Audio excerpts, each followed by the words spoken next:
Innal hamdalillah nasta'inu wa nastaghfiruh wa na'udzubillahi min syururi anfusina wa min sayyiati a'malina may yahdihillahu fala mudhillalah wa may yudhlil fala hadiyalah. Labbaik Allahumma labbaik labbaik la syarika laka labbaik innal hamda wa ni'mata laka wal mulku la syarikalah. Ibu-ibu, bapak-bapak yang berbahagia, ini bukan tausiah karena di sini banyak ustadz. Ada Ustadz Helmi ya.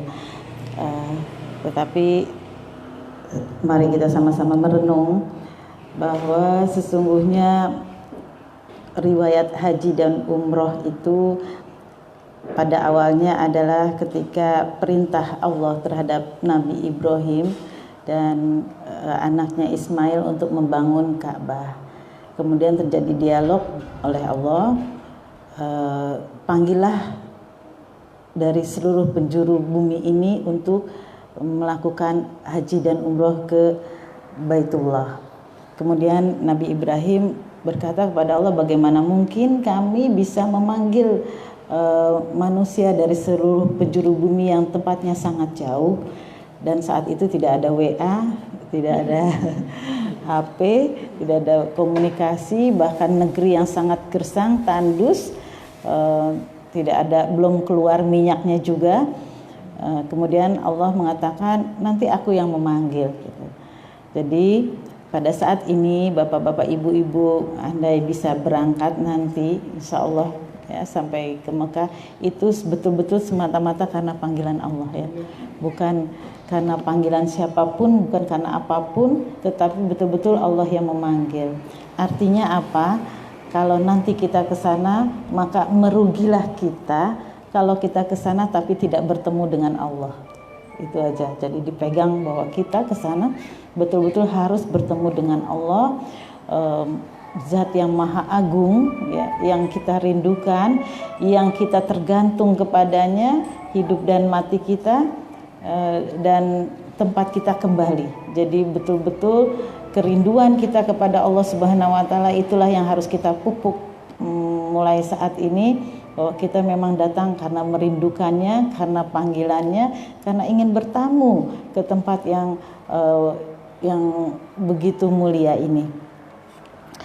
Dan inilah perjalanan menuju Allah, sehingga segala tata caranya, segala perilaku kita menunjukkan orang yang memang pantas untuk dipanggil oleh Allah, untuk diterima oleh Allah. Jadi mulai saat ini bagaimana kita memantaskan diri sebagai manusia yang memang pantas untuk diterima oleh Allah, sehingga tidak mungkinlah kita melakukan hal-hal yang Allah tidak suka gitu. Jadi sebelum berangkat mari kita bersih diri dulu gitu. Bersih diri, kalau perlu minta maaf dengan sesama, dengan orang tua terutama, dan kemudian bersih-bersih di rumah, barangkali masih ada barang-barang milik orang lain kita kembalikan, barangkali ada janji-janji yang belum kita tunaikan, dan barangkali ya pokoknya bagaimana kita bersih sebersih-bersihnya sehingga Allah memang pantas menerima kita untuk bertemu dengannya. Karena banyak sekali yang sampai ke sana mengikuti ritual-ritual tapi kembalinya itu seperti tidak ada apa-apanya gitu.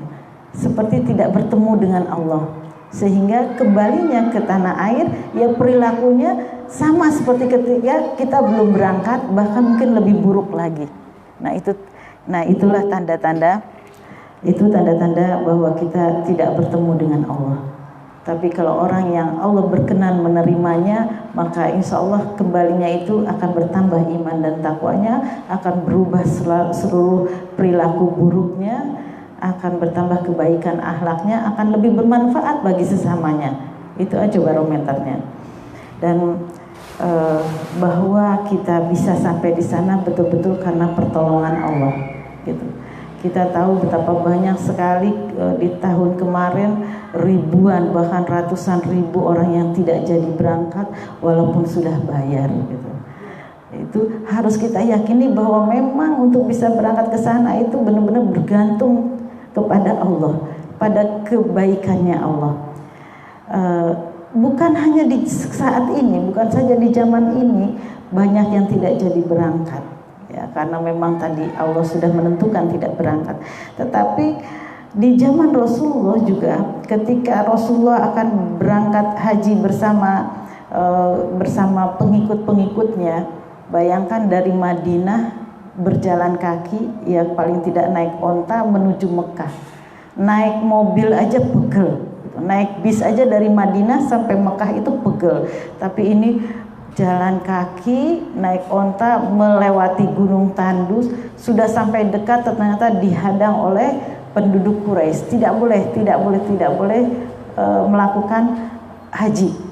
Jadi zaman dulu juga sudah ada seperti itu, orang-orang jahat seperti yang terjadi kemarin ya, dari penipuan umroh, dan di sana adalah orang-orang Quraisy. Jadi barang siapa yang menipu para orang yang mau berangkat umroh itu tidak bedanya dengan orang kafir Quraisy.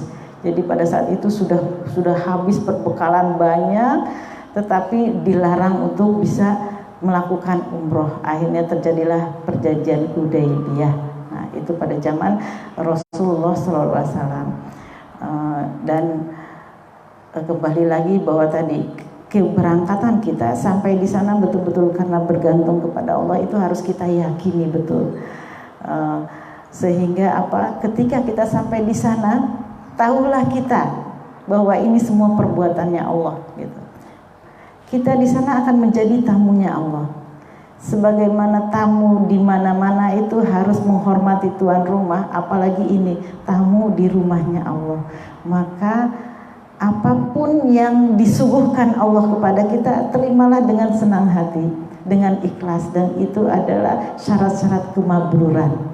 Tidak banyak mengeluh, tidak banyak marah-marah, tidak banyak mangkel.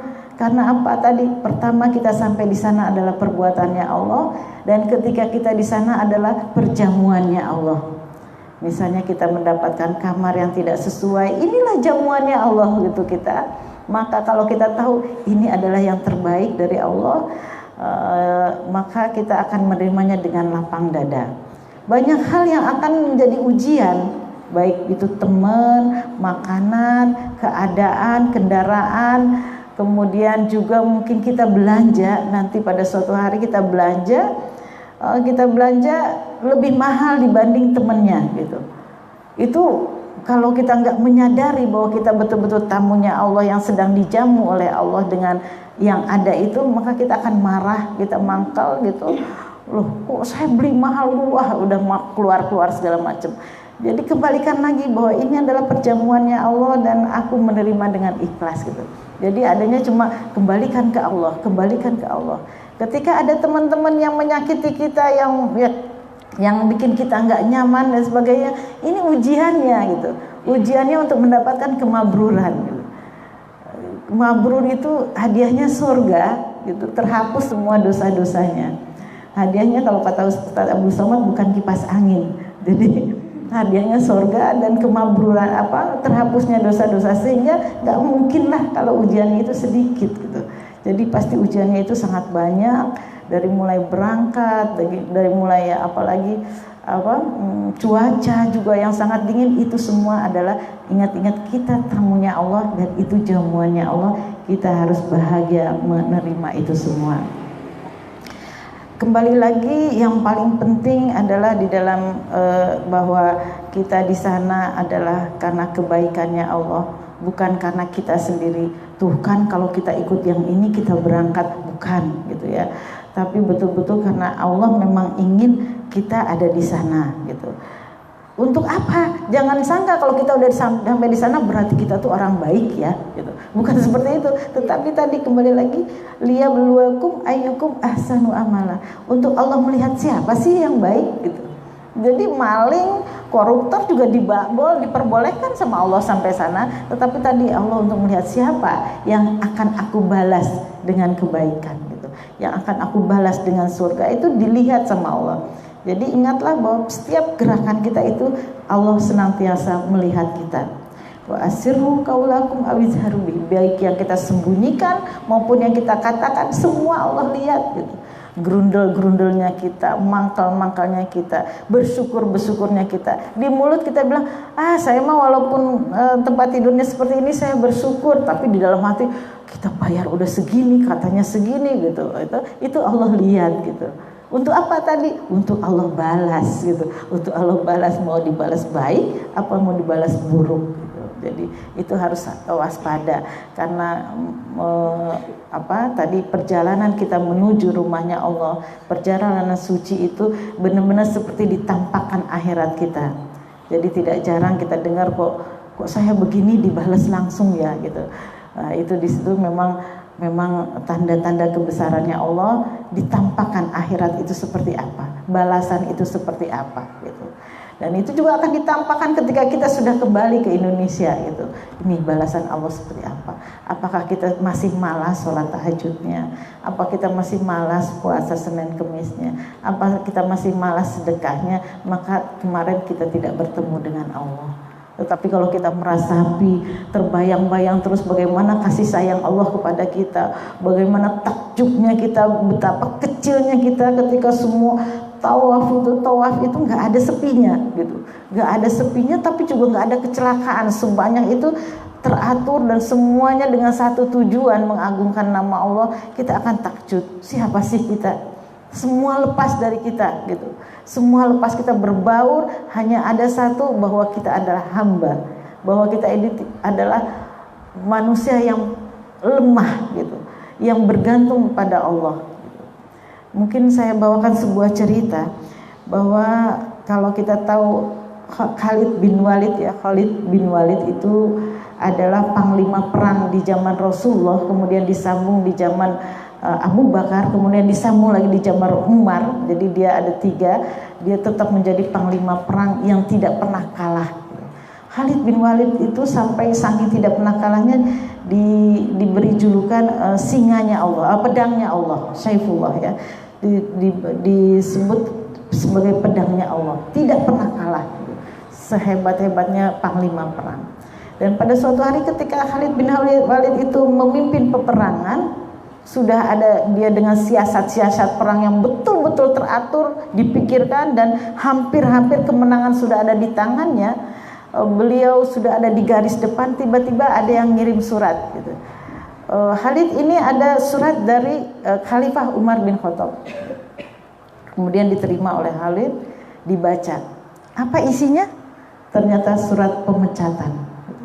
Khalid, mulai sekarang kamu tidak lagi menjadi panglima perang, diganti oleh si fulan.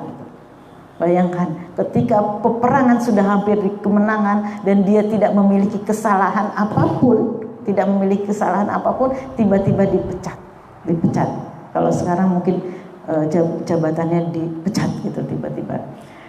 Lalu Khalid ya sebagai manusia mungkin dia juga ada rasa ada apa gitu ya, kesalahan apa, sehingga dia mendatangi oleh Khalifah. Wahai Khalifah, saya sudah menerima surat pemecatan. Oh ya, saya menerima ini dan saya patuh terhadap apa isi surat ini.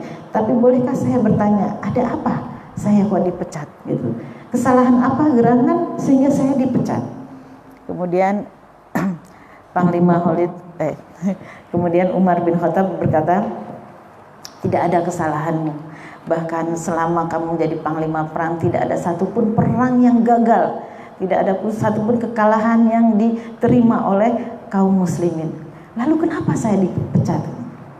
Saya itu memecat kamu karena sayang sama kamu. Karena sayang sama kamu, saya takut sedemikian banyak amalanmu ya, dengan perang tanpa ada takutnya, dengan kemenangan-kemenangan umat Islam, menjadikan Allah tidak menerima amalan kamu itu, menjadikan Allah tidak mau menerima semua apa yang kamu lakukan untuk perjuangan ini. Kenapa? Wahai Khalifah, Amirul Mukminin, karena mungkin nanti karena kamu selalu menang, kamu tuh sekarang sudah disanjung-sanjung seluruh masyarakat gitu ya. Seluruh masyarakat menyanjung-nyanjung kamu, bahkan malaikat pun terpesona dengan kehebatan kamu, sehingga kamu akan memiliki secuil kesombongan gitu ya. Kalau bukan karena aku, mungkin kemenangan ini tidak akan diperoleh gitu. Kalau sudah di tanganku pasti beres semuanya. Jadi aku khawatir kamu memiliki sedikit kesombongan sehingga Allah menggugurkan semua amal ibadahmu selama ini gitu. Jadi karena aku, supaya itu aku berhentikan. Dan sekarang kamu rasakanlah, kamu yakinkanlah di dalam hatimu bahwa kamu itu bukan siapa-siapa. Kamu itu bukan orang hebat. Kamu itu orang lemah. Karena apa? Jangankan menghadapi Allah, menghadapi aku aja kamu udah gak sanggup kan? Menghadapi pemecatanku aja kamu udah gak sanggup gitu. Udah langsung turun gitu. Udah langsung turun, apalagi kamu menghadapi Allah. Sehingga itulah yang paling penting, ternyata di situ yang paling penting di dalam diri kita itu tadi adalah rasa tawadu kita. Rasa kita bukan siapa-siapa. Rasa kita adalah manusia yang lemah, yang bukan apa-apa, yang betul-betul bergantung pada kuasanya Allah. Jadi itu kembali bahwa kita bisa berangkat bukan karena kita hebat, gitu ya, bukan karena kita hebat. Juga kita tidak bisa berangkat itu bukan karena apapun, tetapi betul-betul karena semuanya ada kebaikan di dalamnya. Bukan berarti yang nipu itu baik, tetapi ada kebaikan bahwa Allah ingin mencuci dulu dosa-dosa kita sebelumnya gitu. Karena tidak ada satupun kesedihan, kegundahan kecuali untuk mencuci dosa-dosa kita gitu. Tidak ada satupun ujian-ujian atau penipuan atau apa yang bukan untuk mencuci dosa-dosa kita. Dan insya Allah atas dasar itu kita lebih bersih ketika berangkat. Jadi Allah ingin kita lebih bersih ketika berangkat karena kita sudah memiliki rasa beginilah, kalau bukan karena pertolongan Allah saya tidak akan bisa berangkat. Bukan karena uang yang kita bayarkan, karena ternyata kita kemarin sudah bayar juga nggak bisa berangkat gitu. Nah, orang-orang seperti itu mungkin Allah di situ kita melihat betapa kita dipilih oleh Allah untuk dicintainya, gitu, untuk dibersihkannya. Dan dari situ maka kita ambil untuk mendapatkan kemakruran dalam umroh ini. Yang pertama kita harus memiliki sifat takzim, sifat mengagungkan Allah seagung-agungnya, gitu. Sifat takzim yang kita itu selama di sana itu melakukan apapun yang Allah sukai, gitu. Yang Allah senangi, hajar terus gitu. Salat sunat yang paling banyak apa gitu. Amalan-amalan yang terbaik apa gitu. Pokoknya harus kita kerjakan terus. Di sana sifat takzim, sifat mengagungkan Allah seagung-agungnya. Kita ingin melakukan apapun yang Allah suka. Allah suka kita berbagi, maka kita berbagi. Allah kita suka berlemah lembut, Allah suka kita mensyukuri, Allah suka kita bangun di tengah malam, Allah suka kita itikaf, Allah suka kita mengerjakan sholat sunat, kerjakan terus gitu. Nah itu sifat takzim inilah yang akan mengantarkan kita pada kemakruran. Jadi bukan seenaknya aja, yang penting saya sholat wajibnya aja gitu, tapi tidak mengejar apa-apa yang Allah sukai gitu. Itu nanti justru Allah tuh tidak ingin bertemu dengan kita gitu. Kalau seenaknya aja, tapi tadi sifat takzim, oh Allah senang kita berbagi, Allah senang kalau kita bisa memberi, Allah senang kalau kita membahagiakan orang gitu. Jadi apapun yang Allah sukai lakukan sebesar-besarnya, sebanyak-banyak sebagai tanda kita takzim pada Allah, bahwa kita betul-betul mengagungkan Allah. Yang kedua sikap ridho, ya, sikap ridho terhadap tadi apapun yang menjadi suguhannya Allah. Ridho. Ternyata tempat duduk kita di pesawat bukan yang kita inginkan, entah siapa nggak kenal gitu, nggak kenal, ridho gitu. Pasti Allah memberikan kebaikan di dalamnya. Terus kemudian makanan ternyata kita nggak begitu doyan, ridho gitu. Makan aja yang kita mau, kita doyan, tinggalkan yang tidak kita doyan gitu. Wah, kalau gitu saya rugi? Nggak ada ruginya. Tujuan kita di sana bertemu dengan Allah gitu. Kalau selama di sana kita makan apa yang kita bawa dari rumah, bukan berarti rugi kita nggak. Wah, jadi kita rugi kita nggak bayar catering, nggak ada ruginya gitu. Kita bisa bayangkan orang yang tertipu 1 kali, 2 kali. Bahkan ada teman saya dari Palembang, itu 10 orang dia tertipu dengan first travel. Ya, 10 orang dia tertipu dengan first travel. Akhirnya dia berjibaku cari uang lagi, dia bayarkan lagi ke Abu Tur, 10 orang lagi. 2 kali dia tertipu, coba 10 kali 10 gitu, jadi 20 kali. Benar-benar itu. Akhirnya yang terakhir ikut kami lagi berangkat, dan di sana dia nangis. 10 orang itu nangis di depan Ka'bah gitu. Ya Allah, benar-benar ternyata kita tuh nggak mampu apa-apa tanpa pertolonganmu. Jadi orang-orang yang sudah mendapatkan ujian itu hatinya sudah dikuras gitu. Hatinya sudah dikuras menjadi sangat peka, menjadi tersungkur di depan Ka'bah. Ya Allah, betapa berharganya ini. Sehingga apa? Karena dia merasa sudah 3 kali bayar, nggak pulang-pulang dia dari masjid. Di masjid aja kerjaannya gitu. Di masjid. Bahkan dia hampir jarang tidur di hotel. Nah, itu bedanya orang yang sudah dikuras hatinya, merasa ini paling berharga gitu. Ini merasa Allah betul-betul hebatnya Allah gitu. Betul-betul bergantungnya kepada Allah gitu.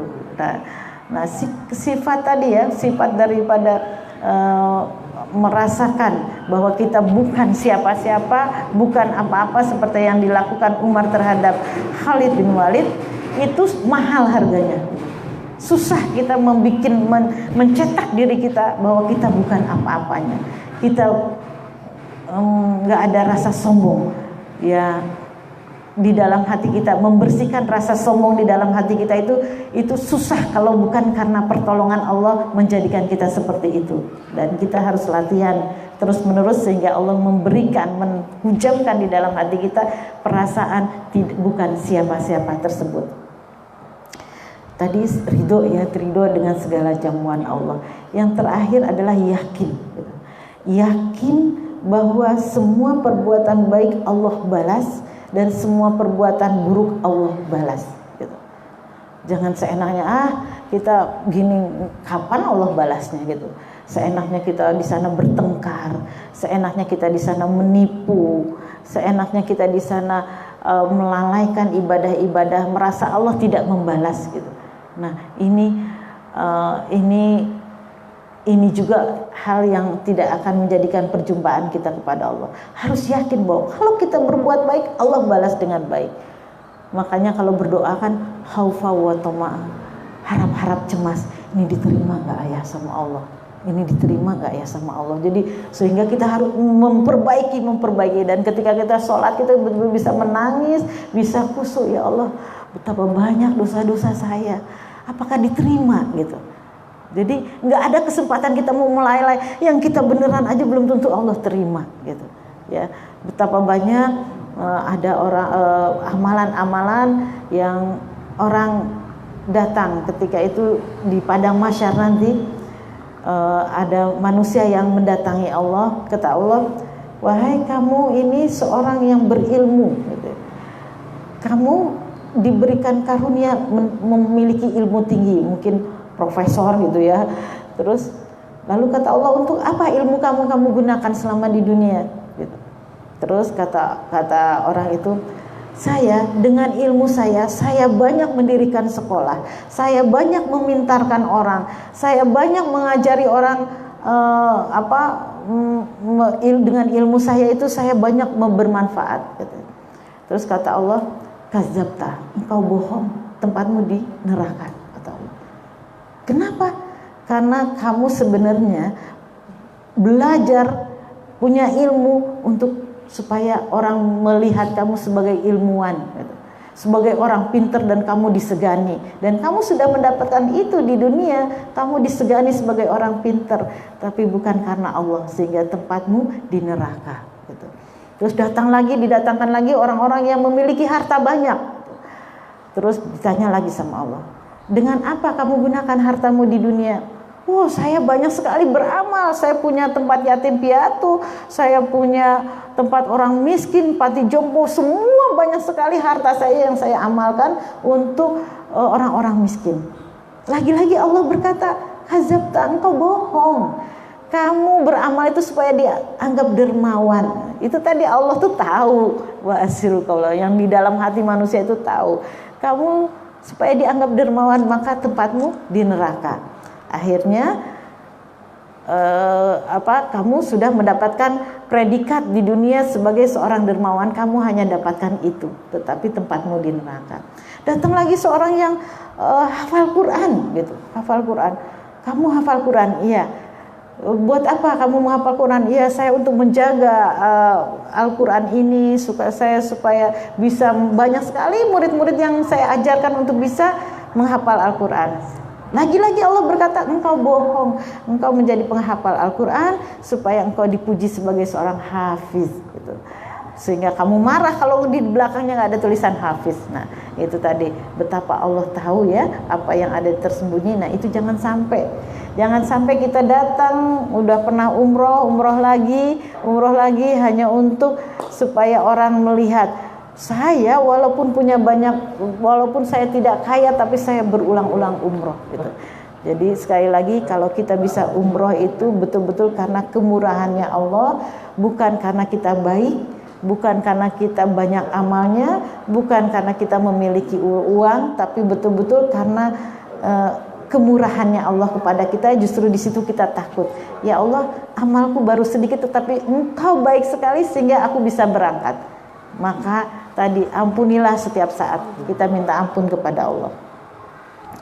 Dan yang paling penting tadi bahwa setelah kita pertama di sana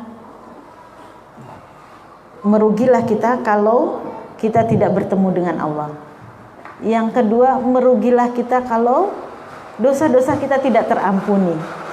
Jadi saya seringkali bilang, apa sih bekal kita untuk bisa berangkat ke tanah suci? Bawa semua dosa-dosa kita gitu.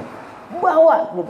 Ingat-ingat semua dosa-dosa kita ya Allah, dan di sana sehingga kita tidak pernah berhenti memohon ampun kepada Allah. Ya Allah, saya pernah menyakiti pembantu saya pernah menyakiti tetangga saya pernah menyakiti kucing gitu. Bawa semua dosa-dosa kita untuk supaya apa? Supaya Allah ampuni gitu.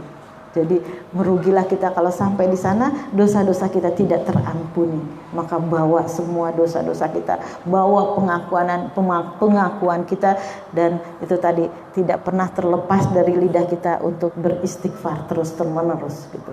Karena di sana doa sangat makbul. Maka tadi merugi kita kalau pulang kita bawa lagi dosa-dosanya gitu. Dan yang ketiga tadi ya, setelah kita bertemu Allah, kemudian dosa-dosa terampuni. Kemudian tadi merugilah kita kalau sampai di sini tidak merubah semua amal kebaikan kita. Ya, seperti yang saya katakan, kalau sudah sampai di sini barometernya adalah tadi ibadah kita bertambah enggak, amal soleh kita bertambah enggak, akhlak budi pekerti kita bertambah lebih baik enggak. Terus kita takut enggak melakukan dosa-dosa. Seperti halnya kalau orang-orang beriman itu kalau melakukan dosa sedikit aja, maka seperti dia akan ada gunung di sebelah dia yang akan menimpa dia gitu. Jadi kalau pulang dari Mekah nanti, kalau kita melakukan dosa sedikit aja seolah kita akan kebrukan gunung Uhud gitu. Saking apa? Ya Allah, saya barusan minum teh belum bayar gitu. Tempatnya jauh di Jawa Timur. Itu ketakutan, ada rasa takut. Lupa saya bayarnya. Jadi bagaimana kita harus bisa membayar, bukan alah cuma teh aja kok gitu. Enggak, tapi walau kita melakukan dosa sekecil apapun seperti gunung Uhud tertimpa oleh kita gitu. Dan tapi kalau ketika kita melakukan kebaikan, kita melupakannya. Karena apa? Kebaikan saya masih sedikit gitu, masih terlampau, aduh itu juga belum tentu Allah terima gitu. Jadi terus ada rasa harap-harap cemas tadi ya. Yang terakhir tadi yakin bahwa semua kebaikan akan dibalas baik, semua keburukan akan dibalas buruk. Tinggal pilihan kita mau apa yang kita lakukan. Terakhir kembali lagi, liyabluwakum ayyukum ahsanu amala. Apapun yang kita lakukan supaya Allah melihat siapa yang terbaik amalannya. Mudah-mudahan yang sedikit ini bermanfaat. Doa saya semoga selamat sampai kembali ke tanah air, diampuni semua dosa-dosanya, diterima semua pengharapannya, dan menjadi umroh yang makbul. Amin amin ya rabbal alamin. Wabillahi taufiq wal hidayah. Assalamualaikum warahmatullahi wabarakatuh.